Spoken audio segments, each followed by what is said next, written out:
Mysteries await just a page away. Ready to dive in? Welcome to The Book Reader, where stories unfold one enchanting page at a time. Subscribe now and unlock the magic. Part 3. Mergers. Chapter 17. Blomkvist got help with the third jigsaw piece from an unexpected quarter. After working on the images practically all night, he slept heavily until well into the afternoon. He awoke with a headache, took a shower, and walked to Suzanne's for breakfast. He ought to have gone to see Vanger and report what he had discovered. Instead, when he came back, he went to Cecilia's house and knocked on the door. He needed to ask her why she had lied to him about being in Harriet's room. No one came to the door. He was just leaving when he heard, "Your whore isn't home." Gollum had emerged from his cave. He was once tall, almost 6'6", but now so stooped with age that his eyes were level with Blomkvist's. His face and neck were splotched with dark liver spots. He was in his pajamas and a brown dressing gown, leaning on a cane. He looked like a central casting nasty old man. "What did you say?" "I said that your whore isn't home." Blomkvist stepped so close that he was almost nose to nose with Harold Vanger. "You're talking about your own daughter, you fucking pig."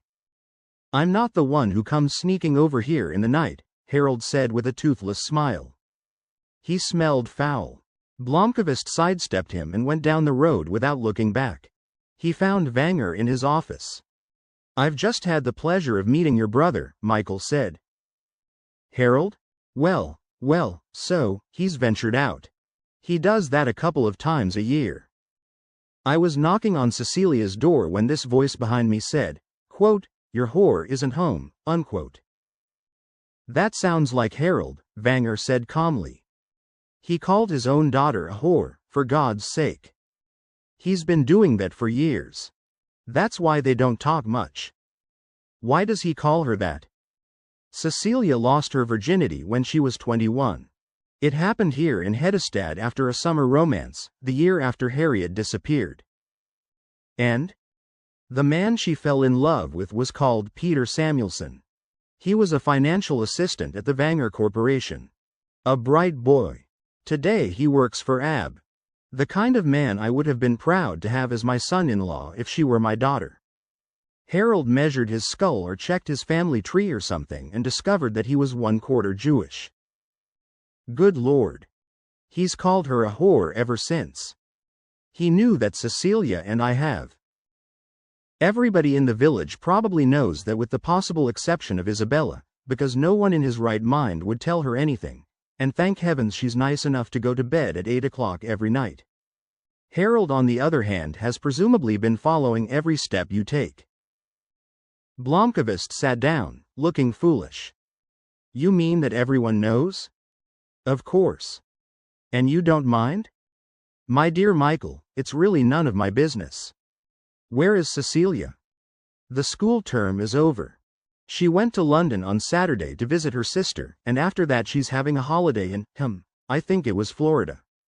She'll be back in about a month." Blomkvist felt even more foolish.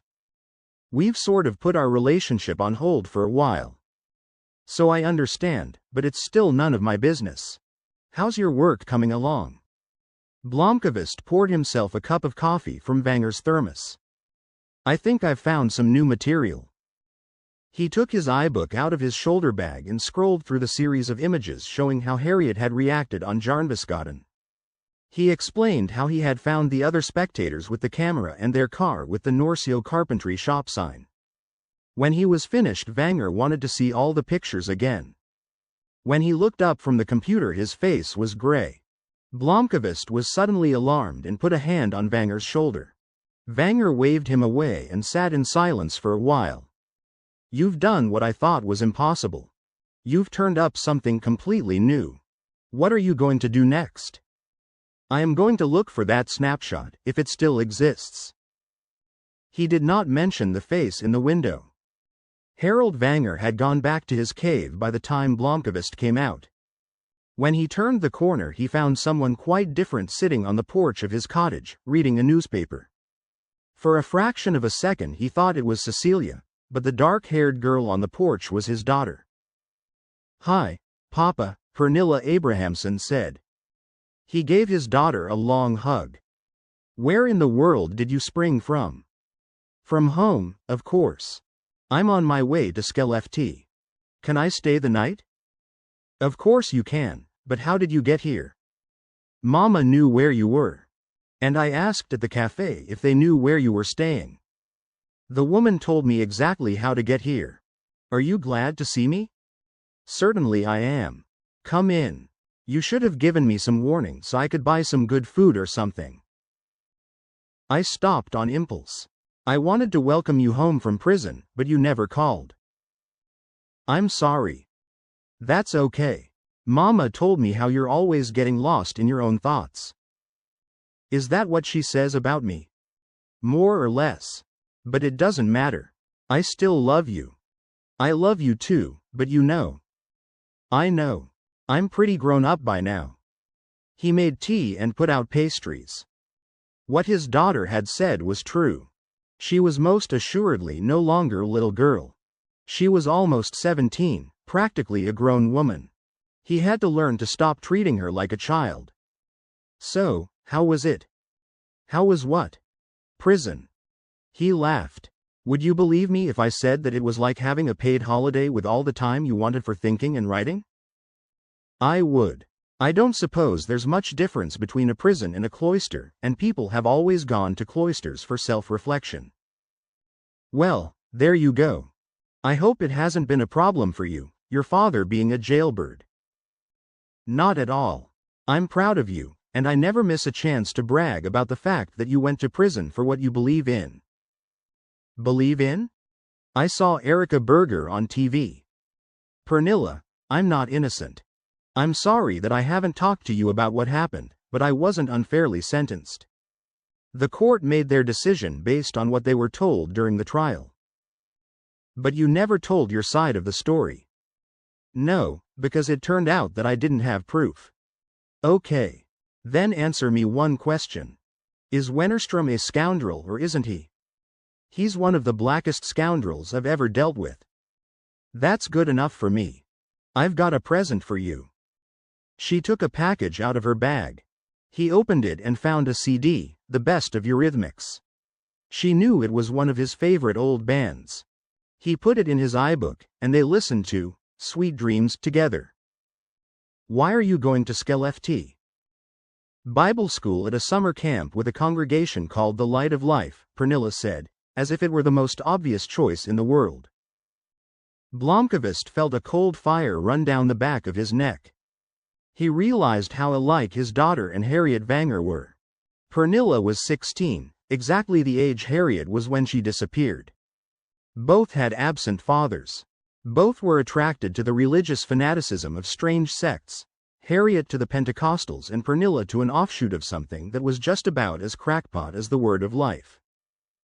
He did not know how he should handle his daughter's new interest in religion. He was afraid of encroaching on her right to decide for herself. At the same time, the Light of Life was most definitely a sect of the type that he would not hesitate to lambast in Millennium. He would take the first opportunity to discuss this matter with her mother. Pernilla slept in his bed while he wrapped himself in blankets on the bench in the kitchen. He woke with a crick in his neck and aching muscles. Pernilla was eager to get going, so he made breakfast and went with her to the station. They had a little time, so they bought coffee at the mini-mart and sat down on a bench at the end of the platform, chatting about all sorts of things. Until she said, "You don't like the idea that I'm going to Skellefteå, do you?" He was nonplussed. "It's not dangerous. But you're not a Christian, are you?" "Well, I'm not a good Christian, at any rate." "You don't believe in God?" "No, I don't believe in God, but I respect the fact that you do. Everyone has to have something to believe in." When her train arrived, they gave each other a long hug until Pernilla had to get on board. With one foot on the step, she turned. "Papa, I'm not going to proselytize. It doesn't matter to me what you believe, and I'll always love you. But I think you should continue your Bible studies." "Why do you say that?" I saw the quotes you had on the wall, she said. But why so gloomy and neurotic? Kisses. See you later. She waved and was gone. He stood on the platform, baffled, watching the train pull away. Not until it vanished around the bend did the meaning sink in. Mikael hurried out of the station. It would be almost an hour before the next bus left. He was too much on edge to wait that long. He ran to the taxi stand and found Hussein with the Norland accent. 10 minutes later he was in his office. He had taped the note above his desk. Magda, 32,016. Sarah, 32,109. R. J. 30,112. R. L. 32,027. Mari, 32,018. He looked around the room. Then he realized where he'd be able to find a Bible. He took the note with him, searched for the keys, which he had left in a bowl on the windowsill, and jogged the whole way to Gottfried's cabin. His hands were practically shaking as he took Harriet's Bible down from its shelf. She had not written down telephone numbers. The figures indicated the chapter and verse in Leviticus, the third book of the Pentateuch. Magda. Leviticus, 2016. If a woman approaches any beast and lies with it, you shall kill the woman and the beast. They shall be put to death, their blood is upon them. Sarah. Leviticus, 21-9. And the daughter of any priest, if she profanes herself by playing the harlot, profanes her father. She shall be burned with fire. R.J. Leviticus, 1:12. And he shall cut it into pieces, with its head and its fat, and the priest shall lay them in order upon the wood that is on the fire upon the altar. R.L. Leviticus, 20:27. A man or woman who is a medium or wizard shall be put to death. They shall be stoned with stones, their blood shall be upon them. Mari. Leviticus, 20:18. If a man lies with a woman having her sickness, and uncovers her nakedness, he has made naked her fountain, and she has uncovered the fountain of her blood. Both of them shall be cut off from among their people. He went out and sat on the porch. Each verse had been underlined in Harriet's Bible. He lit a cigarette and listened to the singing of birds nearby. He had the numbers. But he didn't have the names. Magda, Sarah, Mari, RJ, and RL. All of a sudden an abyss opened as Mikael's brain made an intuitive leap. He remembered the fire victim in Hedestad that Inspector Morrill had told him about. The Rebeska case, which occurred in the late 40s. The girl was raped and then killed by having her head placed on smoldering coals. And he shall cut it into pieces, with its head and its fat, and the priest shall lay them in order upon the wood that is on the fire upon the altar. Rebeska. R. J. What was her last name? What in God's name had Harriet gotten herself mixed up in? Vanger had been taken ill. He was in bed when Blomkvist knocked on his door. But Anna agreed to let him in, saying he could visit the old man for a few minutes. A summer cold, Henrik explained, sniffling. What did you want? I have a question. Yes? Did you ever hear of a murder that took place in Hedestad sometime in the 40s? A girl called Rebeska, her head was put on a fire. Rebeska Jacobson, Henrik said without a second's hesitation. That's a name I'll never forget, although I haven't heard it mentioned in years. But you know about the murder? Indeed I do. Rebeska Jacobson was 23 or 24 when she died. That must have been it was in 1949. There was a tremendous hue and cry. I had a small part in it myself. You did? Oh yes. Rebeska was on our clerical staff, a popular girl and very attractive. But why are you asking?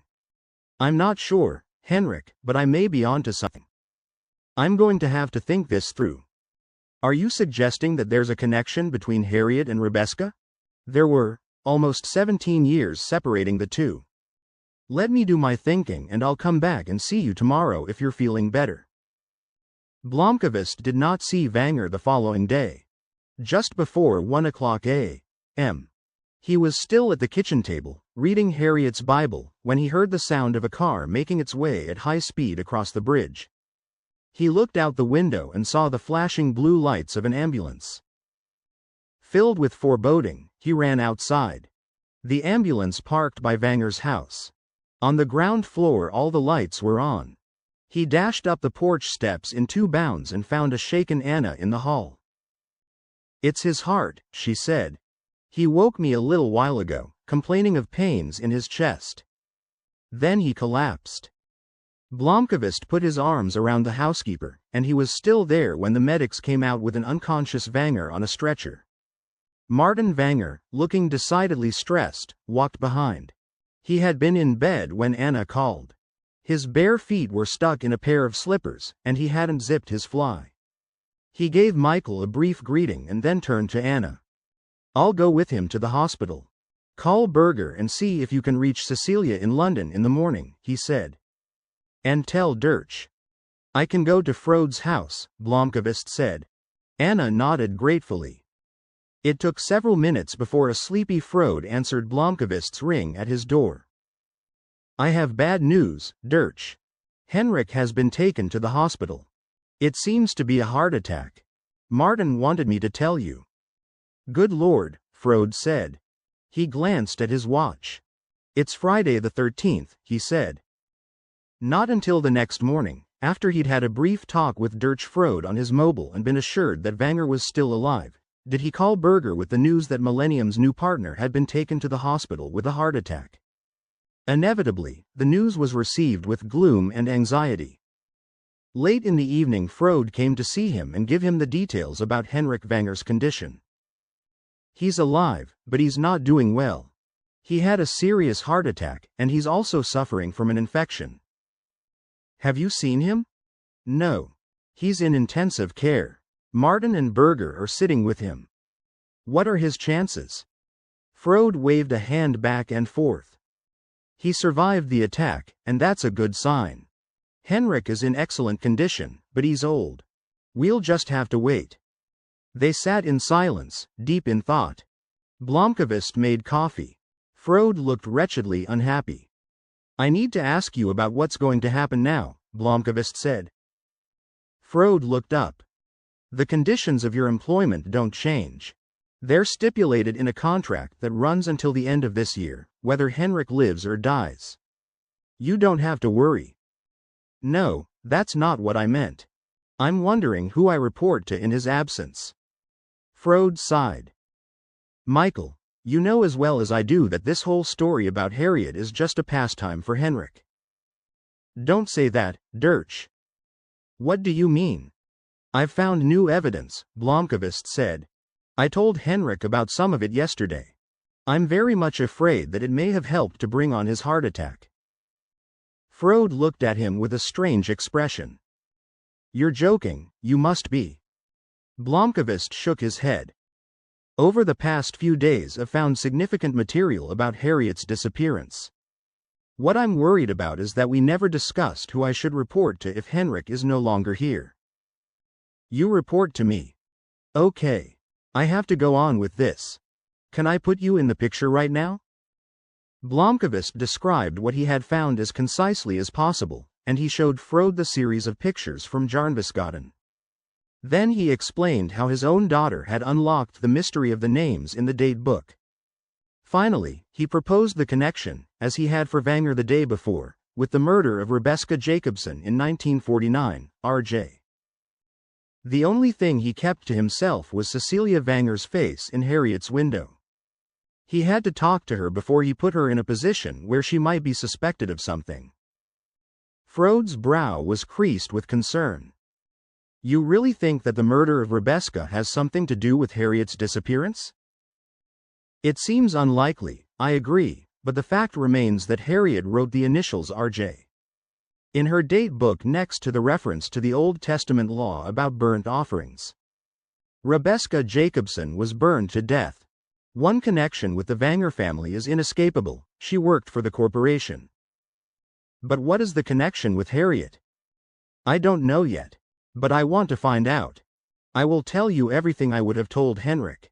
You have to make the decisions for him." Perhaps we ought to inform the police. No. At least not without Henrik's blessing. The statute of limitations has long since run out in the case of Rebecca, and the police investigation was closed. They're not going to reopen an investigation 54 years later. All right. What are you going to do? Blomkvist paced a lap around the kitchen. First, I want to follow up the photograph lead. If we could see what it was that Harriet saw, it might be the key. I need a car to go to Norcio and follow that lead, wherever it takes me. And also, I want to research each of the Leviticus verses. We have one connection to one murder. We have 4 verses, possibly 4 other clues. To do this, I need some help. What kind of help? I really need a research assistant with the patience to go through old newspaper archives to find Magda and Sarah and the other names. If I'm right in thinking that Rebecca wasn't the only victim. You mean you want to let someone else in on? There's a lot of work that has to be done and in a hurry. If I were a police officer involved in an active investigation, I could divide up the hours and resources and get people to dig for me. I need a professional who knows archive work and who can be trusted. I understand. Actually, I believe I know of an expert researcher, said Frode, and before he could stop himself, he added, she was the one who did the background investigation on you. Who did what? Blomkvist said. I was thinking out loud, Frode said. It's nothing. I'm getting old, he thought. You had someone do an investigation on me? It's nothing dramatic, Michael. We wanted to hire you, and we just did a check on what sort of person you were.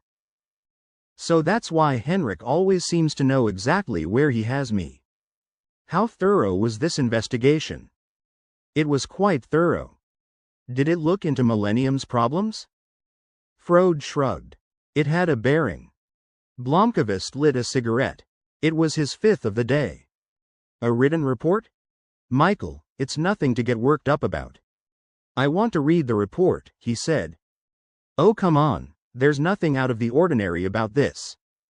We wanted to check up on you before we hired you. I want to read the report, Michael repeated. I couldn't authorize that. Really? Then here's what I say to you. Either I have that report in my hands within the hour, or I quit.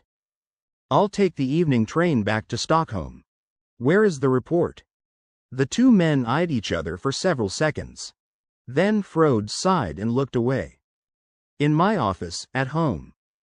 Frode had put up a terrible fuss. It was not until 6 o'clock that evening that Blomkvist had Lisbeth Salander's report in his hand. It was almost 80 pages long, plus dozens of photocopied articles, certificates, and other records of the details of his life and career. It was a strange experience to read about himself in what was part biography and part intelligence report. He was increasingly astonished at how detailed the report was. Salander had dug up facts that he thought had been long buried in the compost of history. She had dug up his youthful relationship with a woman who had been a flaming syndicalist and who was now a politician. Who in the world had she talked to? She had found his rock band Bootstrap, which surely no one today would remember. She had scrutinized his finances down to the last oar. How the hell had she done it? As a journalist, Blomkvist had spent many years hunting down information about people, and he could judge the quality of the work from a purely professional standpoint. There was no doubt that this Salander was one hell of an investigator. He doubted that even he could have produced a comparable report on any individual completely unknown to him. It also dawned on him that there had never been any reason for him and Berger to keep their distance in Wanger's presence. He already knew of their long-standing relationship. The report came up with a disturbingly precise appraisal of Millennium's financial position. Wanger knew just how shaky things were when he first contacted Berger. What sort of game was he playing? The Wennerstrom affair was merely summarized, but whoever wrote the report had obviously been a spectator in court during part of the trial. The report questioned Blomkvist's refusal to comment during the trial. Smart woman. The next second Michael straightened up, hardly able to believe his eyes. Salander had written a brief passage giving her assessment of what would happen after the trial. She had reproduced virtually word for word the press release that he and Berger had submitted after he resigned as publisher of Millennium. But Salander had used his original wording. He glanced again at the cover of the report. It was dated 3 days before Blomkvist was sentenced. That was impossible. The press release existed then in only one place in the whole world. In Blomkvist's computer. In his iBook, not on his computer at the office. The text was never printed out. Not even Berger had a copy, although they had talked about the subject. Blomkvist put down Salander's report. He put on his jacket and went out into the night, which was very bright 1 week before midsummer. He walked along the shore of the Sound, past Cecilia Wanger's property and the luxurious motorboat below Martin Wanger's villa. He walked slowly, pondering as he went. Finally he sat on a rock and looked at the flashing buoy lights in Hedestad Bay. There was only one conclusion. "You've been in my computer, Fröken Salander," he said aloud. "You're a fucking hacker." Ocean of... And that marks the end of the current chapter. Thank you for listening to The Book Reader. Stay tuned for the next episode tomorrow. Please subscribe for updates.